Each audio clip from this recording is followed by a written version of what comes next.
સમ્રાટ સમાચારમાં આપનું સ્વાગત છે। રાજ્યભરમાં કાળઝાળ ગરમી વચ્ચે લોકો ત્રાહિમામ પોકારી ઉઠ્યા છે, ત્યારે બીજી તરફ વારંવાર થતા વીજ કાપથી લોકોની મુશ્કેલીઓમાં વધારો થયો છે। ગરમીનો પારો 43 ડિગ્રીને પાર પહોંચી રહ્યો છે અને એવા સમયે કલાકો સુધી વીજ પુરવઠો ખોરવાતા લોકો પરેશાન બન્યા છે। તળાજા તાલુકાના દેવળિયા સહિત અમુક ગ્રામ્ય વિસ્તારોમાં છેલ્લા કેટલાક દિવસોથી અચાનક વીજ કાપની સમસ્યા સામે આવી રહી છે। બપોરના તાપમાને રાત્રિના સમયે વીજ પુરવઠો ખોરવાતા નાના બાળકો, વૃદ્ધો અને દર્દીઓને ભારે હાલાકીનો સામનો કરવો પડી રહ્યો છે।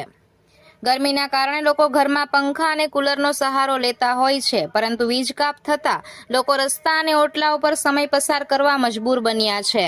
તો કાળઝાળ ગરમી વચ્ચે વીજ કાપ લોકો માટે ડબલ મુશ્કેલી બની રહ્યો છે। હવે જોવું રહ્યું કે તંત્ર લોકોની આ સમસ્યાનો ક્યારે ઉકેલ લાવે છે।